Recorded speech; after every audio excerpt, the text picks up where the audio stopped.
Fazer contato com a advogada integrante da coordenação executiva da ABJD, Associação Brasileira de Juristas pela Democracia, Tânia Oliveira.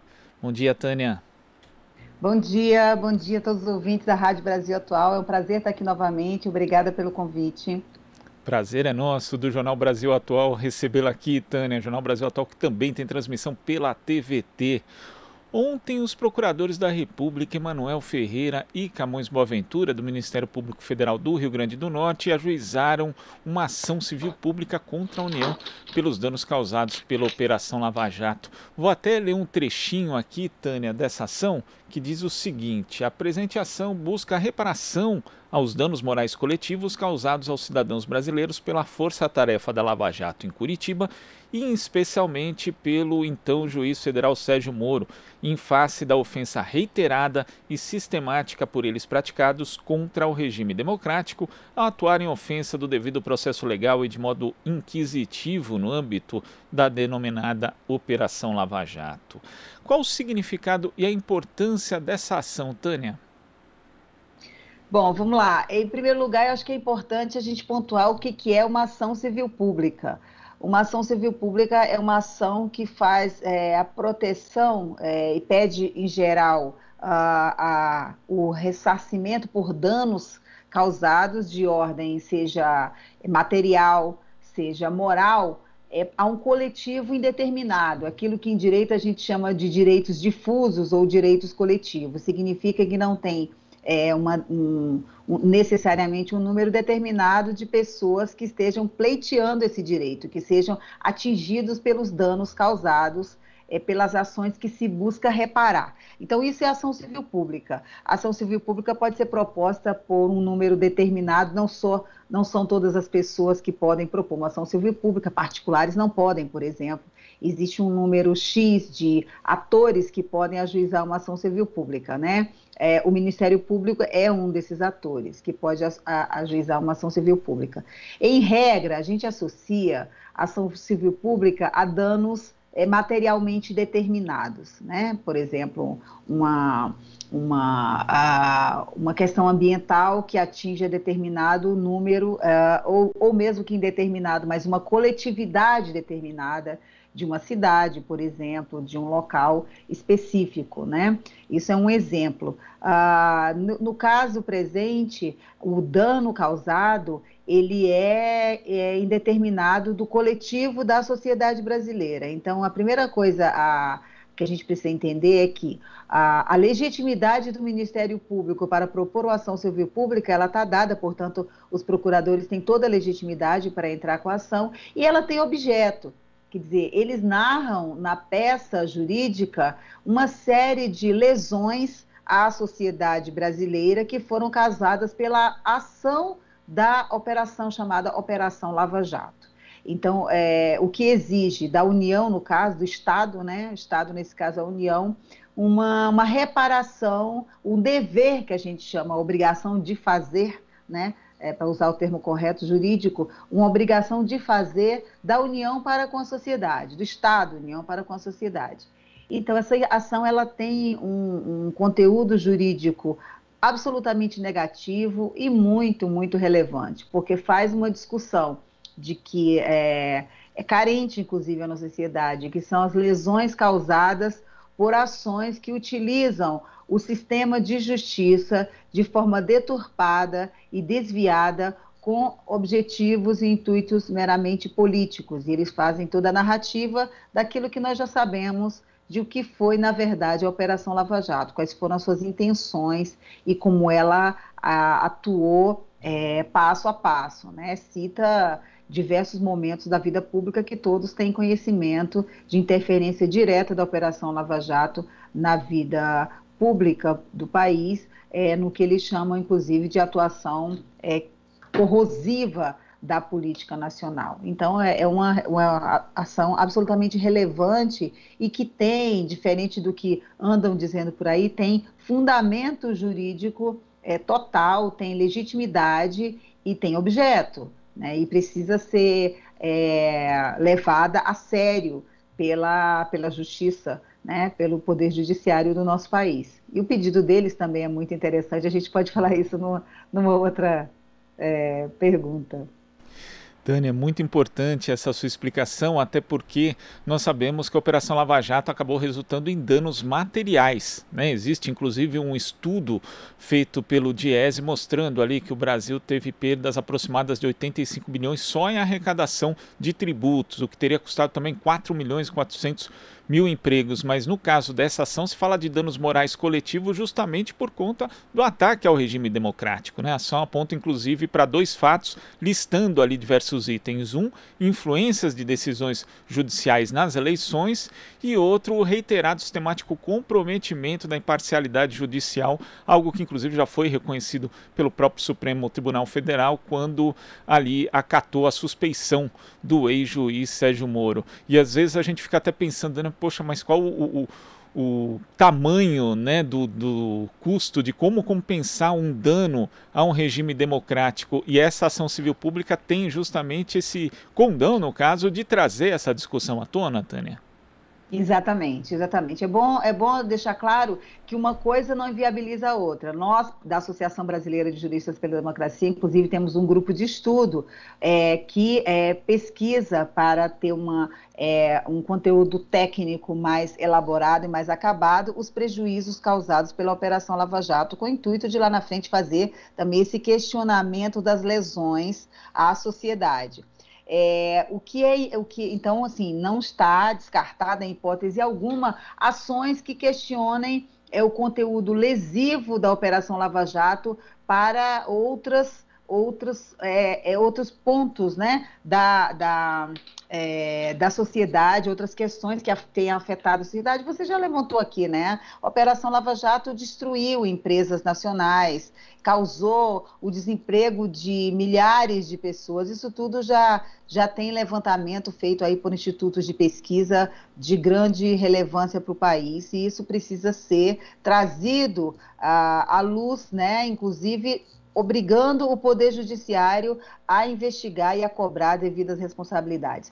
Os autores, os membros do Ministério Público que entram com essa ação civil pública, eles trazem, eu estava falando isso na primeira fala, um conteúdo que busca discutir como é que a operação foi desenvolvida de forma a influenciar de modo inconstitucional o processo de impeachment de 2016 e nessa linha como um todo, afetar as eleições de 2018 e como ela praticou reiteradamente ofensas contra o regime democrático. E aí o pedido da obrigação de fazer deles é que a coisa mais, não apenas simbólica, mas relevante do ponto de vista jurídico. Eles pedem que a União promova a educação cívica para a democracia, no âmbito das 2 escolas principais de formação de magistrados, que é a Escola Nacional de Formação e Aperfeiçoamento de Magistrado, a Infam, e a Escola Nacional do Ministério Público, que é a SMPU.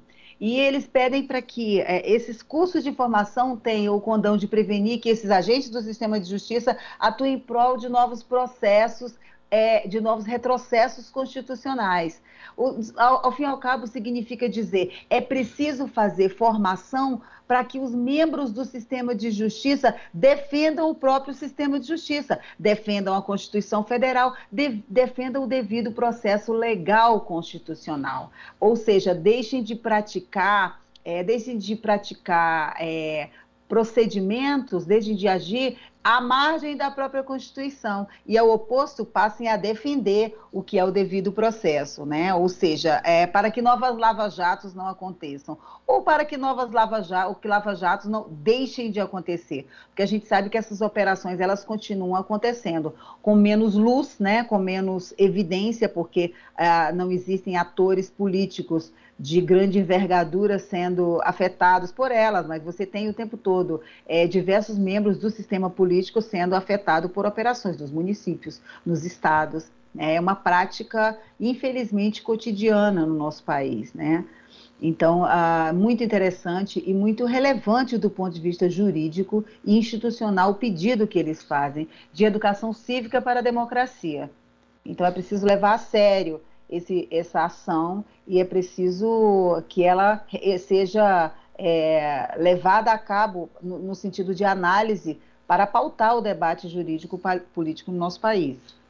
E essa questão da formação, ela pode influenciar justamente essa cultura jurídica que existe no Brasil, porque como ressaltam inclusive os autores da ação, em alguns concursos ali, tanto da magistratura como também do Ministério Público, sequer a palavra democracia aparece. Então é importante estabelecer essas pontes entre o regime democrático e a cultura do direito, até porque muitas vezes os atores, né, os operadores do direito no Brasil, acabam perdendo um pouco essa noção do que é o respeito ao regime democrático, como você falou, Tânia, isso acontece infelizmente cotidianamente aqui. Claro, o formato do acesso às carreiras jurídicas, chamado acesso às carreiras jurídicas, que é feita pela via do concurso público, é objeto de debate em todas as instituições do mundo, chamado mundo jurídico, que tem a democracia como princípio, não só a BJD, mas as diversas instituições parceiras desse mundo jurídico, como o coletivo Transforma MP, que é um coletivo formado por membros do Ministério Público, promotores e procuradores. Então, discutimos muito no âmbito dos nossos coletivos e em discussões até conjunta, o acesso às carreiras jurídicas, que é um processo completamente enquadrado, completamente distante dessa cultura de debate da democracia como meta, né? De promoção realmente de uma cultura jurídica que esteja voltada para a prática da justiça social.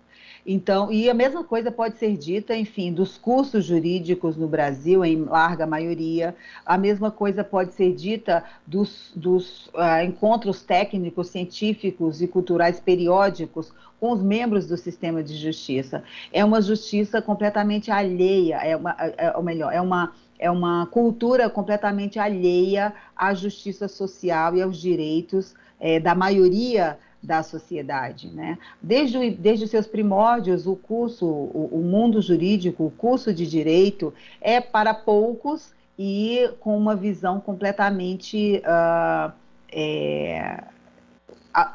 sob a ótica da elite, né? Da elite nacional, haja vista quem são os ocupantes dos cargos principais, né? Desde o topo da pirâmide até o próprio acesso à carreira lá na sua base, né? Então, é preciso realmente repensar, né? É preciso repensar todo esse modelo e eles nos oportunizam isso com essa ação civil pública a partir da demonstração do quão nefasto pode ser a atuação de membros do sistema de justiça para corroer, né, a própria democracia. E falando em corrosão da democracia, essa ação foi ajuizada no dia 30, mas veio a público ontem, que foi aniversário dos 5 anos do golpe contra a presidenta Dilma Rousseff.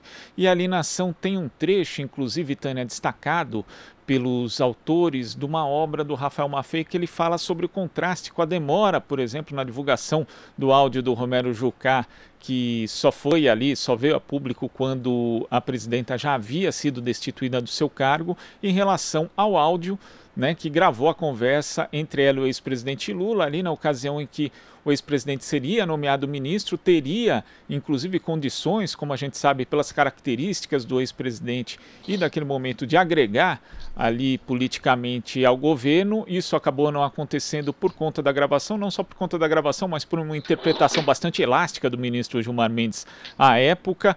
E, enfim, e o final da história a gente sabe. Então, quer dizer, a democracia foi atacada não só na eleição de 2018, com aquela divulgação que não era nem uma delação, era uma proposta de delação do ex-ministro Antônio Palocci, mas também no momento ali em que se dava a discussão do impeachment da ex-presidenta Dilma. Então é importante atentar para isso, porque foram ataques múltiplos à democracia em momentos diferentes pelo mesmo juiz.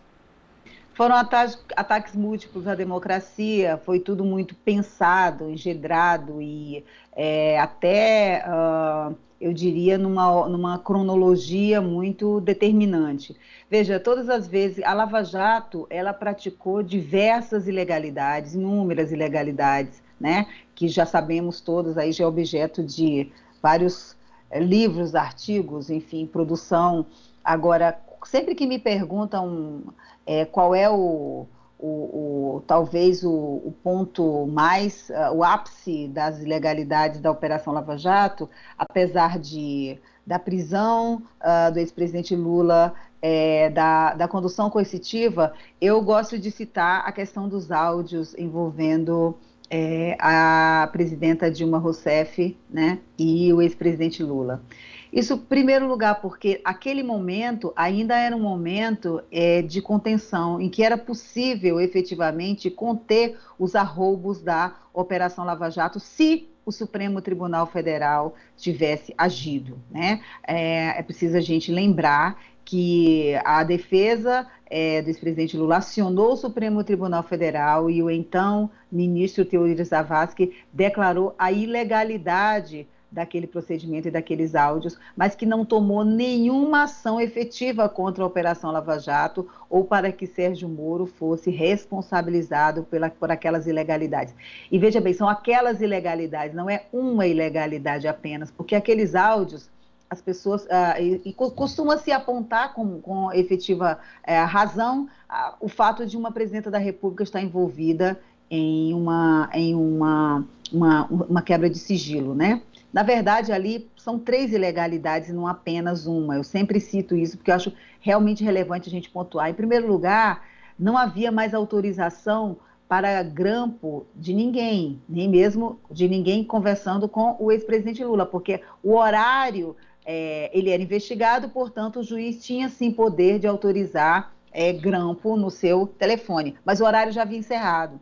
Então, se a conversa do ex-presidente Lula fosse comigo ou com você, ela já seria ilegal, porque já havia encerrado a autorização para o grampo. Essa é a primeira ilegalidade. A segunda ilegalidade no momento em que se detectou que havia uma conversa com uma pessoa com prerrogativa de foro, no caso a presidenta da República, no exercício do seu cargo, o que se faz? O que faz um juiz sério?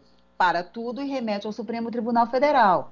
Isso se houvesse grampo legal ali, né? E aí, se o grampo estivesse dentro do seu horário, e aí detecta que existe uma presidente da República, para tudo e remete ao Supremo. Essa foi a segunda ilegalidade. E a terceira ilegalidade foi fazer o levantamento do sigilo e mandar para a imprensa, no caso para a Rede Globo, né? Em primeira mão. Então, são 3 ilegalidades completamente absurdas em uma só. Existe uma fala comum dos juristas nesse caso, que qualquer país de democracia séria, qualquer país que leve a sério a atuação do sistema de justiça, no dia seguinte esse juiz não seria mais juiz, ele seria afastado, porque é de uma ilegalidade tão grande, tão grotesca, tão absurda, que aquele momento para mim foi o ponto de inflexão da Lava Jato, porque o Moro entendeu, a partir dali, tomando um puxãozinho de orelha do Teori Zavascki, pedindo desculpas, ele pediu desculpas para o ministro do Supremo, diante de 3 ilegalidades absurdas, e ficou por isso mesmo. Qual foi o recado que ele recebeu a partir dali, né? E que ele assimilou? Eu posso tudo. Depois disso aqui, eu posso qualquer coisa. Porque se eu posso grampear uma presidenta da República e divulgar, levantar o sigilo e divulgar esse grampo, eu posso radicalmente tudo. Eu posso até prender um ex-presidente da República sem qualquer prova, sem qualquer acusação, sem qualquer crime. Então, para mim, esse é o ponto realmente da Lava Jato que manda o recado de que a Lava Jato não teria qualquer medida ou qualquer limite, infelizmente. A partir dali, o Vale Tudo foi autorizado. Exatamente. Tânia, queria agradecer demais a sua participação aqui no Jornal Brasil Atual e até a próxima. Eu queria agradecer, como sempre, aqui aos ouvintes aí da TVT, né, da Rádio Brasil Atual. Obrigada a vocês, parabéns pelo trabalho de sempre. Prazer, como sempre, estar aqui para esse bate-papo. Tchau, gente. Prazer é nosso. Conversamos aqui com a advogada integrante da coordenação executiva da ABJD, Associação Brasileira de Juristas pela Democracia, Tânia Oliveira. Você está ouvindo Jornal Brasil Atual. As notícias que os outros não dão.